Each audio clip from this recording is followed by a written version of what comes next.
rahimakumullah, kita bisa melanjutkan pengajian tafsir satu hari satu halaman, dan kita sudah sampai pada surah Al-A'la bagian terakhir, dan ini halaman 592 dari Mushaf Al-Quran.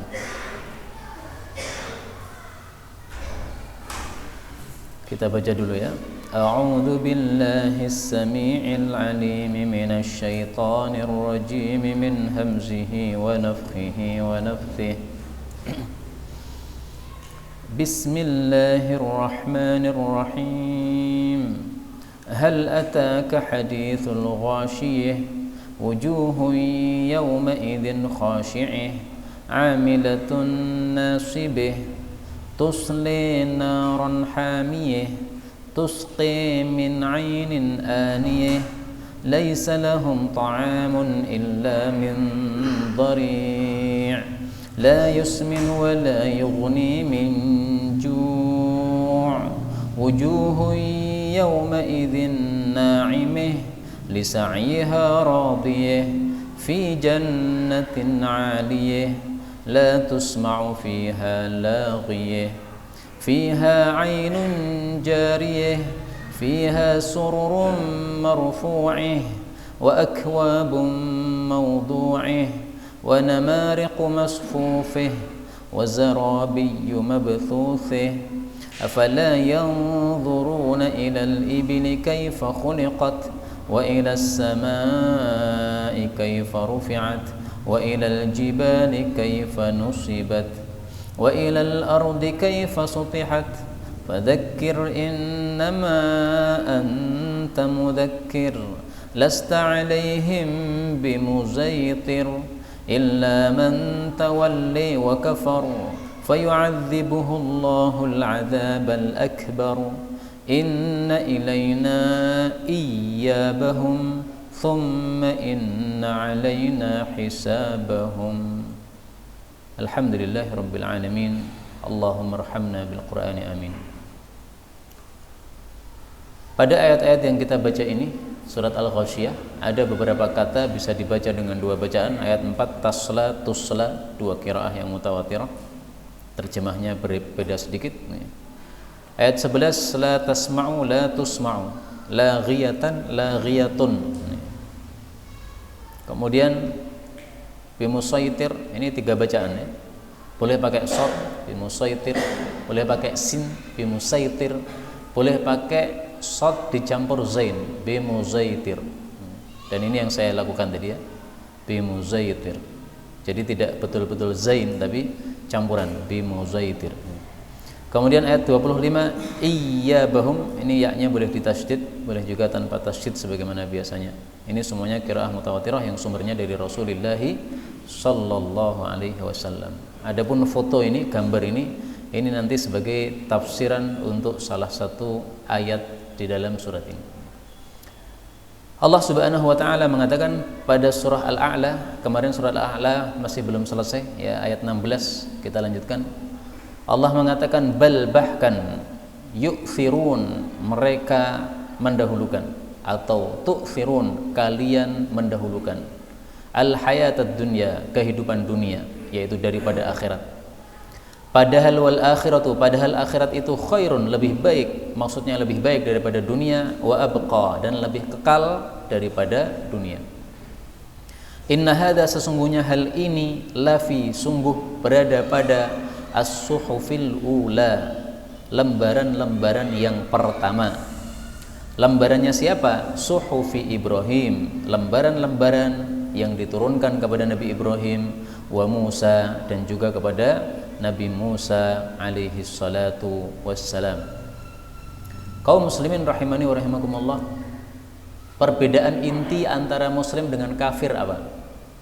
Kalau muslim itu mestinya mikirnya senantiasa akhirat, pahala. Kalau orang kafir itu mikirnya selalunya dunia, kesenangan dunia. Nah sekarang kita lihat, kita ini muslim apa kafir? Kalau kita muslim, mestinya mikir kita selalunya apa? Akhirat atau pahala. Dunia itu hanya sementara, kita tinggalkan habis mati. Mati tidak harus 60 tahun, 70 tahun. Bisa saja Abu Zaidan sekarang ngomong besok mati, bisa. Karena nyawa kita di tangan Allah Subhanahu wa taala. Allah cabut, mati sudah. Banyak ulama-ulama yang mati sebelum usia 40 tahun, banyak. Al-Imam Ibnu Abdul Hadi dan yang lain-lain. Banyak ulama-ulama yang mati sebelum usia 50 tahun. Imam Nawawi 45 tahun sudah mati. Banyak ulama-ulama yang mati belum menikah. Ibnu Jarir At-Tabari, Imam Nawawi, ini semuanya ulama-ulama belum menikah, tapi sudah mati karena memang jatah hidupnya terbatas. Nah, maka kita orang beriman ini hendaklah tidak seperti yang diinformasikan oleh Allah dalam ayat ini, bal yu'thirunal hayatad dunya. Bahkan mereka siapa? Orang-orang kafir, mereka lebih mementingkan kehidupan dunia. Nah, orang beriman tidak begitu. Orang beriman mementingkan apa? Akhirat. Kenapa? Tahu bahwasanya akhirat itu khairun, lebih baik, wa abqa, dan lebih kekal. Ini kalau bacaan kita baca bal yu'thirun. Tapi biasanya dibaca apa? Tu'thirun. Bahkan kalian tuh berarti semua, termasuk umat Islam ini. Kalian umat Islam atau orang kafir semuanya itu mendahulukan atau mementingkan kehidupan dunia. Nah, ini kadang-kadang tampak juga pada orang Islam. Warungnya laris, azan berkumandang, lanjut terus. Kenapa? Karena kalau ditutup merasa rugi, ya. Saya tutup, nanti kesempatan dapat duitnya lepas. Akhirnya salat jamaah selalu ditinggalkan. Kenapa? Pas laris terus. Ini berarti tu'thirunal hayatad dunya. Termasuk juga misalnya di kampung kita ada azan malam, dikumandangkan azan malam 3:30 misalnya, mestinya kita bangun, tapi pilih guling, itu berarti tu'thirunal hayatad dunya. Pilih kehidupan dunia. Tidur itu kan termasuk kehidupan dunia.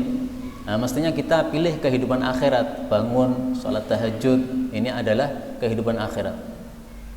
Tapi memang setan itu pintar mengganggu.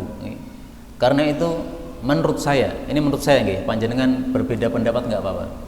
Kesimpulan kita itu kalau bangun tidur supaya setan tidak mengalahkan kita harus segera pergi dari tempat. Kalau kita masih berada di tempat tidur, meskipun kita duduk, setan akan tetap datang, ngepasi kita. Duduk, zikir, alhamdulillahilladzi ahyana ba'da ma amatana wa ilaihin nusyur. Kalau cuma duduk tok tidak pergi dari tempat itu, pasti setan datang, dikepasi tidur lagi. Apalagi kalau kita sambil nunggu, misalnya saya tak nunggu 10 menit lagi, sambil ngambil bantal, pasti bablas. Karena itu intinya bangun tidur itu segera apa? Pindah tempat. Ini bukan dari saya, ya. Ini dari praktek Rasulullah sallallahu alaihi wasallam. Disebutkan dalam hadis yang sahih, Nabi kalau bangun tidur keluar rumah. Untuk apa? Melihat ke langit, terus membaca rukuk terakhir surat Ali Imran. Nah, saya ambil kesimpulan dari hadis itu, berarti Nabi itu bangun tidur langsung gerak pergi. Kenapa? Kalau tidak pergi, nah ini adalah setan sangat kuat untuk mengganggu kita. Kalau panjenengan tidak tertarik, kalau kita tidak tertarik, nggak usah panjenengan, saya ngomong kepada saya sendiri. Kalau kita tidak tertarik untuk bangun karena mungkin bayangkan masih ngantuk dan sebagainya, udah bangun tidur itu yang dibayangkan yang enak-enak, kelingan kopi hangat nih, nah, langsung bangun, alhamdulillahilladzi ahyana ba'da ma amatana wa ilaihin nusyur. Nggak usah ke kamar mandi, langsung ke dapur, cetek kompor dihidupkan, buat kopi, bismillah. Kopi seger, ini tahu nggih? Nah, kalau sudah seger baru kemudian sholat tahajud. Bangun tidur langsung mikir sholat tahajud, biasanya setannya langsung datang, malas kita. Nah, maka mikir sing enak-enak. Nah, setannya dikecoh. Kowe meh ganggu aku meh ngopi kok. Ra iso kowe ganggu aku.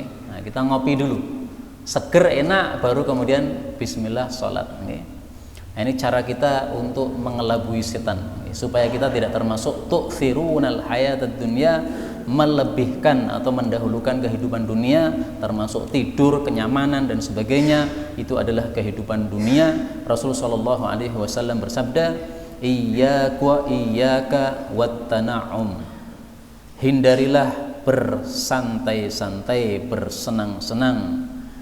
Fa inna ibadallah, karena hamba-hamba Allah yang sesungguhnya laisu bil mutanaimin, bukan orang-orang yang santai-santai. Hadis riwayat Imam Ahmad sahih. Nah, kita lihat Nabi SAW sholat tahajud sampai kakinya bengkak-bengkak. Kita kan nggak pernah, karena kita sholat tahajud nggak pernah satu rakaat membaca Al-Baqarah katam, nggak pernah. Dulu ada orang, dia pengen seperti Nabi SAW. Saya pengen kayak Nabi, rakaat pertama Baqarah. Akhirnya malam itu dia bangun, rakaat pertama Baqarah. Tapi terus dia melanjutkan ceritanya, habis itu rakaat kedua saya langsung ad-duha, isra kuat. Karena Nabi kan rakaat pertama Baqarah, rakaat kedua apa? Ali Imran, kemudian An-Nisa, kemudian Al-Maidah. Nah, dia pengen seperti Nabi. Ya, rakaat pertama Baqarah, kuat Pak, alhamdulillah. Nggak tahu berapa jam itu. Barengan rakaat kedua isra duha, isra kuat. Masya Allah. Nah, itu adalah kita. Okay? Nah, kita meskipun tidak bisa seperti Nabi, minimal jangan tu'thirunal hayatad dunya. Kenapa? Wal akhiratu khairu wa abqa. Akhirat lebih baik dan lebih kekal. Bukan berarti bahwa dunia itu baik, bukan. Okay? Kata-kata lebih baik itu bukan berarti dunia baik. Enggak ada kebaikan dunia. Dunia hanya baik kalau digunakan untuk akhirat. Okay? Diberi kedudukan, diberi duit, diberi kecerdasan, enggak akan jadi baik kecuali untuk akhirat. Inna hadza lafi suhufil ula. Ini ada di dalam lembaran-lembaran yang dulu diturunkan kepada nabi-nabi terdahulu. Ini apa maksudnya ini? Ini menurut sebagian ulama dikembalikan kepada kata-kata wal akhiratu khairu wa abqa. Penjelasan bahwa akhirat lebih baik, lebih kekal itu ada dalam semua kitab-kitab terdahulu. Semuanya mengingatkan akhirat lebih baik, akhirat lebih kekal.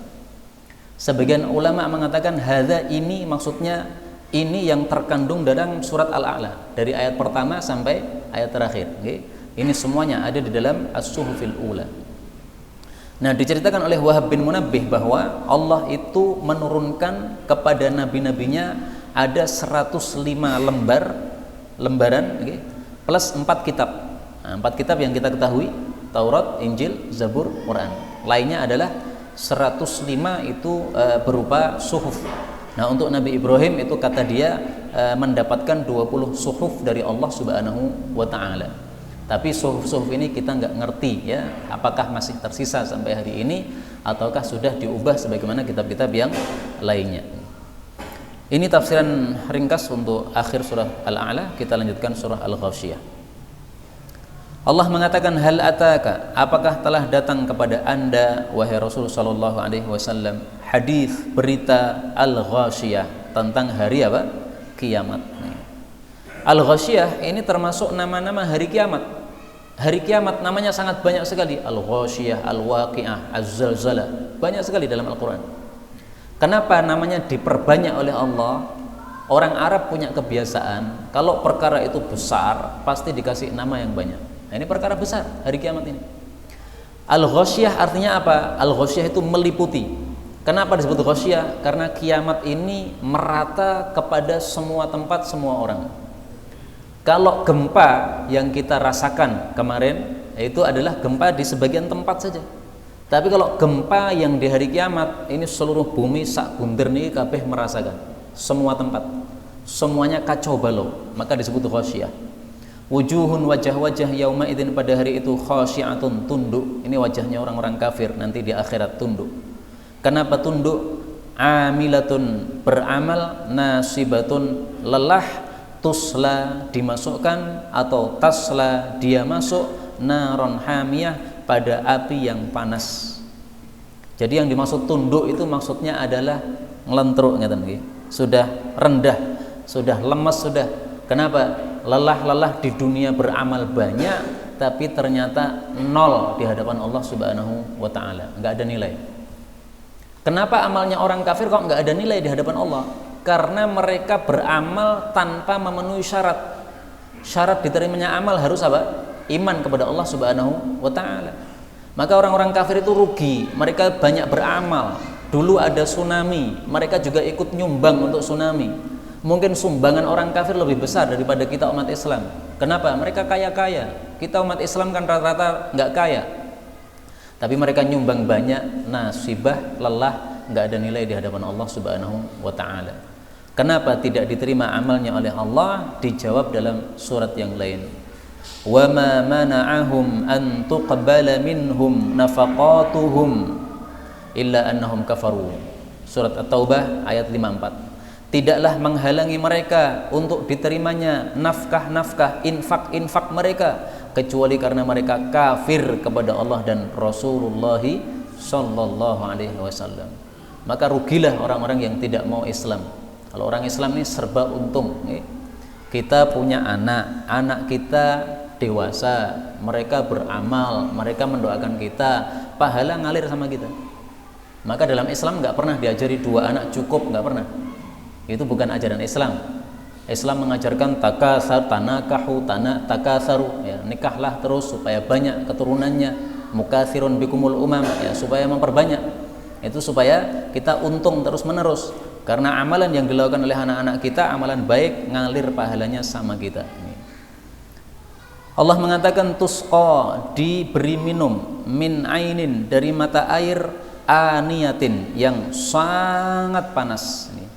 Jadi aniyah itu bukan panas, tapi sangat panas. Sanya yang panjang lagi. Karena para ulama menafsirkan aniyah itu intaha harruha, yang panasnya sudah mentok, sudah nggak ada di atasnya lagi. Kalau di dunia berapa Celcius misalnya, nah itu di atasnya sudah sampai mentok, udah nggak ada lagi panas di atasnya. Dan tidak hanya panas, menggelegaknya. Jadi kalau air dimasak itu kan menggelegak. Nah, menggelegaknya juga sudah mentok, sudah mungkin seperti ombak begitu, saking dahsyatnya gelegaknya air panas ini. Na'udzubillahi min syarri dzalik. Allah mengatakan laisa lahum, tidak ada bagi mereka ta'amun, makanan, illa, kecuali min dhari', dari pohon dhari'. Dhari' ini menurut Ibnu Katsir adalah satu nama pohon di neraka. Ibnu Abbas mengatakan pohon dhari' itu oleh orang-orang Quraisy disebut pohon syabrok. Nah, pohon syabrok ini gambarnya kayak gini nih. Ini pohon penuh duri nih. Tapi tentu saja dhari'-nya neraka tidak kayak begini. Ini dhari'-nya dunia. Jadi kalau musim panas akan kering pohon ini disebut dhari'. Tapi kalau masih hijau kayak gini, ini disebut syabrok. Nah, ini pohon penuh duri kayak gini. Ini coba dimakan kayak gimana? Jadi masukkan ke tenggorokan, nyangkut di tenggorokan, brodol semua tenggorokan. Dan ini dhari'-nya dunia. Dhari'-nya akhirat, dhari'-nya neraka nggak bisa dibayangkan. Kita hanya bisa membayangkan kondisinya kayak begini ini, ya, penuh dengan duri. Inilah yang diberikan kepada orang-orang kafir. Makanya Allah mengatakan la yusminu, tidak bisa membuat gemuk, wala yughni, dan tidak bisa mencukupi, maksudnya bermanfaat, min ju'in, dari rasa lapar. Jadi dimakan tidak bikin gemuk, tidak bikin mengenyangkan. Karena itu makanan yang bagus itu adalah yang sifatnya bisa membuat daging tumbuh dan bisa menghilangkan lapar. Karena itu susu ini termasuk minuman yang dipuji oleh Nabi SAW. Kenapa? Dia mensehatkan daging kita atau menambah daging kita. Kemudian juga menghilangkan lapar. Sebagaimana sabda Nabi SAW, ya, susu bisa sebagai minuman. Sebagai makanan. Kemudian Allah mengatakan wujuhun, ada beberapa wajah yauma idzin, pada hari itu, na'imatun, penuh kenikmatan. Maksudnya wajahnya itu menampakkan bahwa dia mendapatkan kenikmatan. Orang itu kan wajahnya adalah terjemah untuk hatinya. Kalau hatinya susah, wajahnya cemberut, murung, hitam. Nah, kalau orang senang itu wajahnya akan ceria, cerah. Nah, maka naimah itu menunjukkan bahwa hatinya senang karena mendapatkan banyak kenikmatan sehingga tampak pada wajahnya. Kenapa dia senang? Lisa'yiha, karena usahanya, radiyatun, dia ridho atau dia puas. Maksudnya dia puas dengan usahanya yang dilakukan di dunia. Apa yang dilakukan di dunia? 2. 1, iman. Yang kedua, amal soleh. Karena itu iman dan amal soleh kita yang kita lakukan di dunia ini tidak sia-sia. Ini semuanya akan menyebabkan radiyah, akan menyebabkan puas nanti di hadapan Allah. Alhamdulillah saya dulu tahajud, alhamdulillah saya dulu puasa, alhamdulillah saya dulu baca Quran setiap hari, Alhamdulillah saya dulu ikut pengajian, senang, jadi radhiyah, jadi puas. Nah, maka kalau kita pengen puas, pengen senang, hendaklah amal soleh yang sudah kita lakukan lanjut terus, diniatkan sampai mate. Jangan niatan untuk berhenti. Termasuk mencari ilmu itu jangan niatan saya akan berhenti mencari ilmu sampai usia tertentu, enggak. Karena siapapun manusia di atas muka bumi ini, dia kalau dikatakan paling pinter, pasti ada orang yang lebih pintar di atasnya. Pernah ada seorang dokter ngaji sama saya, kemudian dia mengatakan, Masya Allah, dulu itu saya ngajar kitab-kitab hadis, itu saya merasa sudah cukup saya. Begitu saya ngaji sama antum, saya seperti nol, seperti anak TK. Nah, maka saya katakan, panjenengan merasa di hadapan saya seperti anak TK, sama juga. Kalau saya ngaji sama masyayikh saya, itu saya merasa seperti anak TK, nggak paham apa-apa. Demikian juga masyayikh kami itu, kalau ngaji kepada yang lebih alim, dia pasti akan merasa tidak punya apa-apa. Terus seperti itu. Maka mencari ilmu seperti ini jangan niatan untuk berhenti, tetapi sebagaimana kata Imam Ahmad, ma'al mahbarah ilal makbarah, bersama pena nulis terus sampai masuk ke kuburan, sampai mati. Kemudian Allah mengatakan fi jannatin, di dalam jannah aliyah, yang tinggi. Jadi surganya Allah itu sifatnya tinggi. Karena itu derajat jannah itu semakin naik semakin istimewa. Berbeda dengan neraka. Neraka itu sifatnya ke bawah, sehingga semakin ke bawah semakin apa? Siksanya lebih dahsyat. Makanya kalau jannah itu disebut darajat karena naik ke atas. Kalau neraka itu disebut darokat karena turun ke bawah. Jadi derajat naik, orang Arab mengatakan darajat. Derajat turun nanya darokat, pakai huruf kaf. Nah, ini Allah bicara tentang jannah. La tusma'u, tidak didengar, fiha, di dalam jannah, laghiyatun, perkataan yang sia-sia. Atau la tasma'u, kamu tidak mendengar, fiha, di dalam jannah, laghiyatan, perkataan yang sia-sia.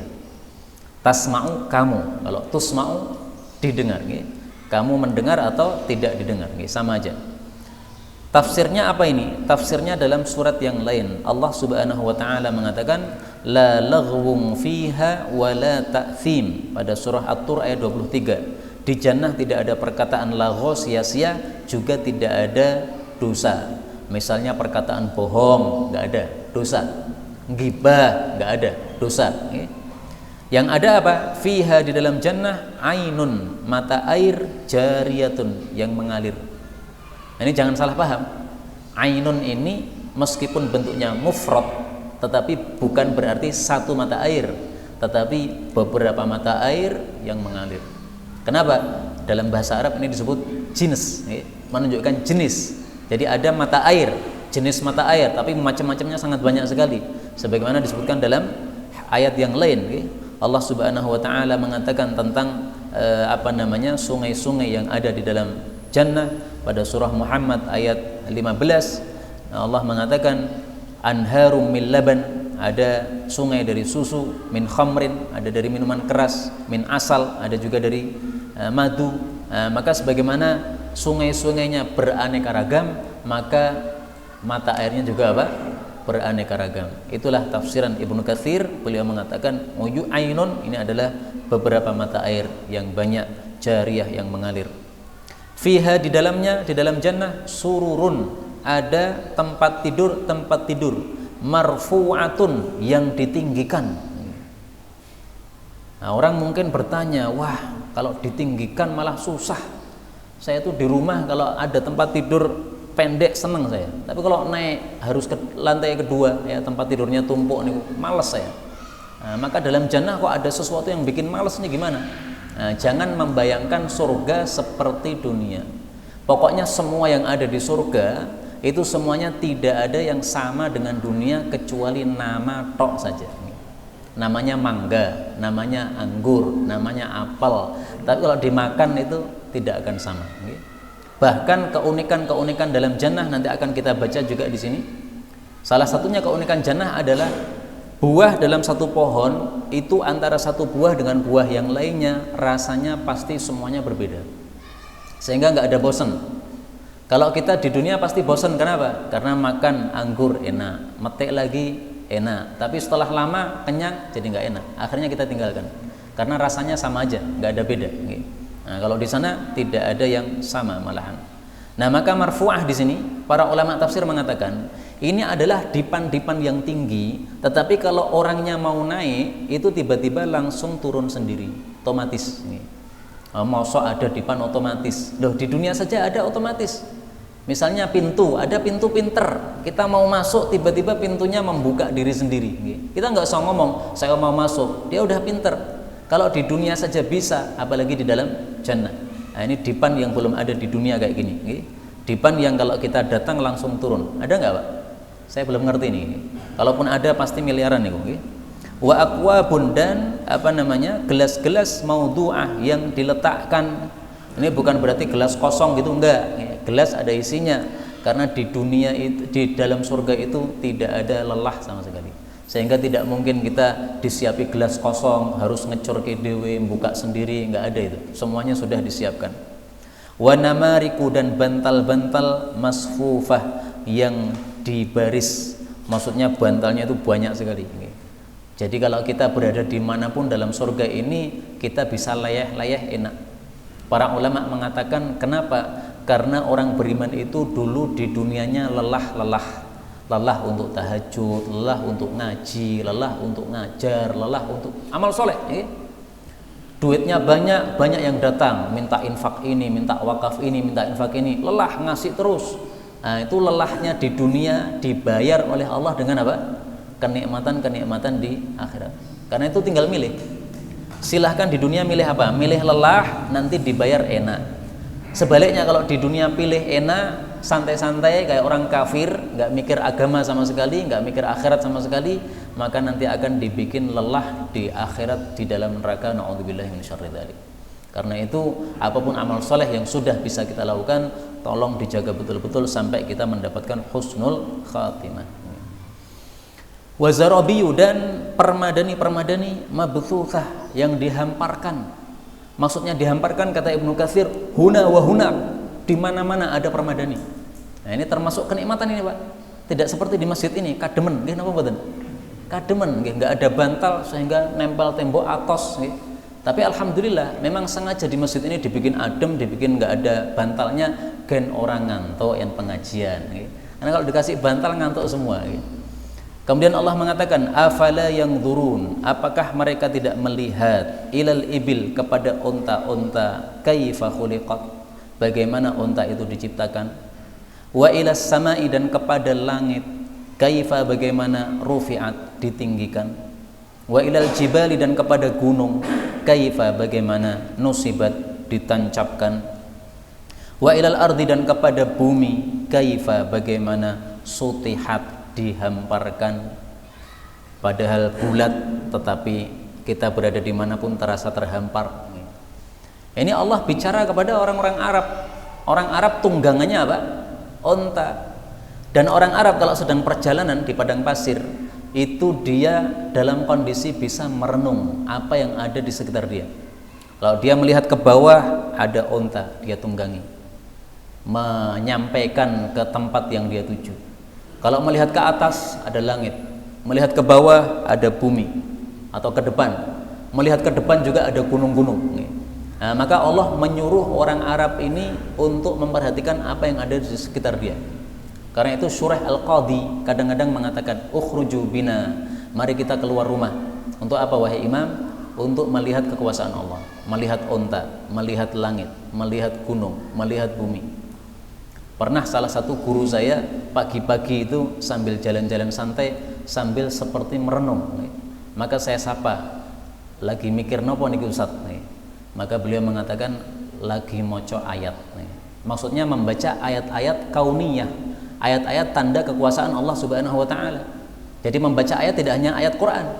Kadang-kadang kita membaca ayat Quran tapi tidak ada perenungan, sehingga nggak ada bekasnya. Tapi kalau melihat ayat-ayat tanda kekuasaan Allah sambil direnungkan, malah ada bekasnya. Karena itu ayat-ayat ada dua macam. Ada ayat qauliyah, yaitu kalam Allah. Ada ayat kauniyah, yaitu ciptaan Allah Subhanahu wa taala. Semuanya kita disuruh untuk membaca. Kalau ayat qauliyah, ya kita baca dengan membaca Al-Quran itu. Ayat kauniyah kita baca dengan memperhatikan. Sebagaimana di sini Allah mengatakan, afala yanzurun, apakah mereka tidak melihat kepada onta bagaimana diciptakan? Karena onta ini banyak keajaibannya. Onta itu termasuk hewan yang sangat kuat, tetapi meskipun demikian dia dibikin tunduk oleh Allah kepada seorang manusia yang lemah. Anak kecil pun bisa menundukkan onta kalau dia bisa mengendarai onta. Bagaimana makhluk yang sangat kuat bisa direndahkan atau ditunggangi oleh orang yang lemah. Kemudian nanti ketika Idul Adha disembelih, relanya mereka itu disembelih kayak begitu. Coba kalau Allah bikin onta tidak kayak begitu, orang mau menyembelih malah dicakot, gimana coba? Nah, ini sesuatu yang menyusahkan kita. Maka kita disuruh perhatikan supaya kita mengetahui Allah Maha Kuasa, sehingga kita mengerti bahwa memang Allah berhak disembah, Allah berhak disyukuri. Kenapa? Allah sudah kasih semuanya kepada kita. Onta, kemudian gunung, kemudian langit, bumi, semuanya diberikan kepada kita. Kata-kata sutihat, dihamparkan, ini sebagian orang memahami berarti bumi itu datar. Musattoh itu artinya datar. Nah, itu menurut saya salah paham. Kenapa? Para ulama mengatakan sutihat, terhampar itu maksudnya fi a'yunin nas, manusia melihat bumi ini terhampar. Maksudnya dimanapun dia berada di atas muka bumi itu terasa terhampar. Baik kita di laut, baik kita di darat, dimanapun, di titik dari bumi ini terasa terhampar. Nah, kalau bumi ini betul-betul datar kayak begini nih, kayak meja ini berarti tidak sutihat. Kenapa? Karena kalau kita berada di pojok bumi tidak akan terasa terhampar, tapi terasa mentok. Nah, bumi ini terasa terhampar kenapa? Karena bulat. Kita berada di sini terasanya terhampar, berada di sini terasanya terhampar. Kenapa? Saking besarnya. Kita berada di tempat yang lebar itu kan terasa datar, karena saking besarnya. Maka kalau saya meyakini bumi itu bulat berdasarkan ayat ini, sutihat, dihamparkan pada matamu dimanapun kamu berada di atas muka bumi ini. Fadzakir, maka berilah peringatan. Innama, sesungguhnya tiada lain, anta, engkau itu mudzakir, pemberi peringatan. Maksudnya Nabi disuruh menyampaikan Al-Quran, karena Al-Quran ini adalah bahan untuk peringatan kepada manusia, sebagaimana disebutkan oleh Allah Subhanahu wa ta'ala dalam Al-Quran pada surat yang lain, fadzakir bil Qur'ani may yakhafu wa'id. Surah Qaf ayat 45. Berilah peringatan dengan Al-Quran kepada siapapun yang takut terhadap ancaman saya. Karena itu khutbah Jumat misalnya itu nggak usah bingung-bingung cari tema apa. Kenapa? Karena semua ayat Quran itu merupakan tazkirah, peringatan. Tinggal kita sampaikan satu ayat sudah jadi peringatan. Khutbah Jumat kan nggak perlu panjang-panjang. Syekh Utsaimin, guru kami dari Saudi, beliau kalau khutbah Jumat rata-rata 8 sampai 10 menit. Kemudian salat Jumatnya 12 sampai 15 menit. Nah, sesuai sunnah Nabi SAW, khutbah Jumatnya pendek, tidak panjang-panjang. Dan menurut saya, perasaan saya lagi, khutbah pendek lebih menancap ke dalam hati daripada khutbah yang panjang. Apalagi kalau khutbahnya sambil marah-marah kayak bledek, tambah tambah menancap lagi. Naik ke atas mimbar, bertakwalah kepada Allah Subhanahu wa ta'ala, jangan buka aurat, jangan perempuan jangan membuka kepalanya, tidak pakai jilbab, tiba-tiba langsung turun dari mimbar, semuanya pasti akan terkesan. Wah, khotibnya kemarin mengingatkan kayak begini. Tapi kalau khutbah 30 menit yang teringat bagian terakhir, walhamdulillahirabbil alamin, wassalamualaikum warahmatullahi wabarakatuh, udah itu aja yang teringat. Bagian awal, bagian tengah lupa semuanya. Nah, makanya tidak usah panjang-panjang, yang penting fadzakir, berilah peringatan. Kalau saya biasanya menggunakan kitab yang ditulis oleh para ulama, misalnya kitab Tanbihul Ghafilin, kitab Riyadhus Shalihin, ya, kitab-kitab itu bisa untuk tema dzakir, ya, tema untuk memberikan peringatan. Allah mengatakan lasta alaihim, tidaklah engkau terhadap mereka wahai Nabi bimusaitir, orang yang memaksa. Jadi Nabi Muhammad itu tidak ditugasi untuk memaksa kamu wajib masuk Islam, enggak begitu. Beliau hanya kewajibannya untuk menyampaikan dakwah. Diterima atau tidak diterima urusan mereka dengan Allah Subhanahu wa ta'ala. Loh, kalau begitu kenapa diperangi orang-orang kafir? Nah, kalau itu karena juga termasuk perintah Allah Subhanahu wa ta'ala. Allah kasih perintah, ini sampaikan. Allah kasih perintah, kalau masih nekat sampaikan lagi. Kalau masih nekat lagi, perangi. Nah, itu perintah Allah semuanya, bukan memaksa, tapi perintah Allah Subhanahu wa taala. Allah mengatakan illa, akan tetapi. Jadi illa di sini bukan kecuali ya, tapi akan tetapi. Man tawalla, orang yang berpaling, wa kafara, dan dia kafir, fayu'adzibuhullahu, maka Allah akan menyiksa dia al-adzabal akbar, siksaan yang terbesar. Yang dimaksud siksaan yang terbesar adalah apa? Neraka. Karena orang kafir itu bisa mengalami 3 siksaan. Pertama, siksaan di dunia. Kedua, siksaan di alam kubur. Yang ketiga, siksaan di neraka. Yang paling besar adalah siksaan di neraka. Al-adzabul akbar itu adalah neraka. Allah menyebutkan siksaan yang lebih rendah daripada neraka, yaitu pada surat yang lain, pada surah As-Sajdah ayat 21. Dan As-Sajdah ini termasuk surat yang dibaca oleh Nabi setiap malam. Allah mengatakan walanudhiqannahum minal adzabil adna, sungguh-sungguh kami akan cicipkan kepada mereka siksaan yang lebih rendah, dunal adzabil akbar, di bawah atau sebelum siksaan yang terbesar, la'allahum yarji'un, supaya mereka itu bisa atau mau kembali kepada Allah Subhanahu wa taala. Nah, apa yang dimaksud ini? Al-adzabul adna, siksaan yang lebih rendah, maksudnya adalah al-masaib fil hayatid dunya, musibah-musibah ketika masih hidup di dunia. Al-qatl, dibunuh, al-asr, ditawan, as-saql, kehilangan keluarga, kematian keluarga, faqdil mal, kehilangan harta, wal marad, sakit, covid, wal masaibil ukhra, dan juga musibah-musibah yang lain, la'allahum yatubuna ila Allah, supaya mereka taubat kepada Allah Subhanahu wa taala. Qabla ayyasiru ila adzabil akbar, sebelum mereka sampai ke siksaan yang terbesar, fina di jahannam, dalam neraka jahannam. Nah, kalau mau kita uncai, mau kita bahas bagaimana al-adzabul akbar, besarnya siksaan neraka, ini satu majelis nggak cukup, bermajelis-majelis. Bagaimana macam-macam siksaan dalam neraka, kemudian bagaimana kondisi orang yang ada di neraka, sangat banyak sekali hadisnya, dikumpulkan oleh para ulama sampai jadi satu kitab bicara khusus tentang neraka, satu kitab tebal. Ini menunjukkan bahwa dahsyatnya neraka sampai hadis Nabi SAW sangat banyak sekali. Saya cukupkan satu saja yang menunjukkan dahsyatnya ya api neraka, sehingga Allah menyebutnya sebagai al-adzabul akbar. Rasul SAW bicara tentang ya, nangisnya orang-orang kafir nanti di neraka, karena mereka tidak bisa menanggung beratnya siksaan di sana.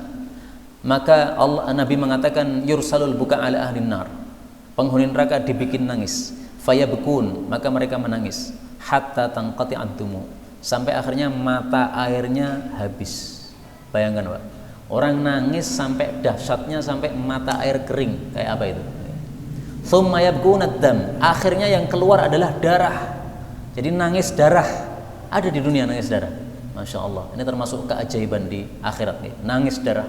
Hatta yasira fi wujuhim kayatil ukhdud, sampai di wajah atau di pipi mereka itu seperti ada parit, saking keluarnya terus menerus. Ini daging ini karena kelewatan air terus, ini sampai jadi seperti parit gini. Ini keajaiban kedua ini. Ada nggak di dunia nangis kayak begitu? Sampai di sini ada paritnya? Nggak ada. Karena air ini kan punya kekuatan. Maka kalau milih terus, lewat terus, akhirnya menyebabkan ada bekas. Lau ursilat fihi sufun, kalau dikirim kapal, lajarat, kapalnya akan bisa ngalir. Masya Allah. Nangis sampai menjadi lautan darah. Lautan darah karena nangis terus menerus. Itu kalau ada kapalnya bisa berlayar. Subhanallah. Ini hadis riwayat Ibnu Majah, derajatnya hasan. Nah, ini satu hadis cukup mewakili kata-kata al-adzabul akbar, siksaan yang terbesar. Mudah-mudahan semua kita diselamatkan oleh Allah dari api neraka. Amin ya rabbal alamin. Apa bedanya tawalla, berpaling, dengan kafir? Ibnu Katsir mengatakan kalau tawalla, berpaling, itu dengan badannya tidak mau beramal, suruh sholat nggak mau, suruh datang ke masjid nggak mau, maunya minum minuman keras, itu tawalla. Kalau kafir itu batinnya. Nah, maka dia mengumpulkan dua keburukan. Zahirnya jelek, batinnya juga jelek. Nah, kita orang beriman, mari mengumpulkan dua kebaikan. Batin kita diperbagus dan zahir kita juga diperbagus. Allah mengatakan inna ilaina, sesungguhnya hanya kepada kami, iyyabahum, kembalinya mereka, thumma kemudian inna alaina, sesungguhnya atas tanggungan kami, hisabahum, hisab mereka. Jadi semua kita akan mati, kembali kepada Allah, nanti akan mempertanggungjawabkan amal kita masing-masing. Allah akan menghisab masing-masing amal-amal kita. Tapi saya berdoa kepada Allah, mudah-mudahan semua kita masuk surga tanpa hisab, tanpa azab, dengan rahmat Allah Subhanahu wa taala. Amin ya rabbal alamin. Walhamdulillahi rabbil alamin. Saya ajak para jamaah semua untuk mendoakan saudara-saudara kita yang sakit nih. Termasuk jamaah di sini ada yang sakit, demikian juga teman kita yang biasanya ngantar ke sini juga sakit, semuanya kita doakan ya.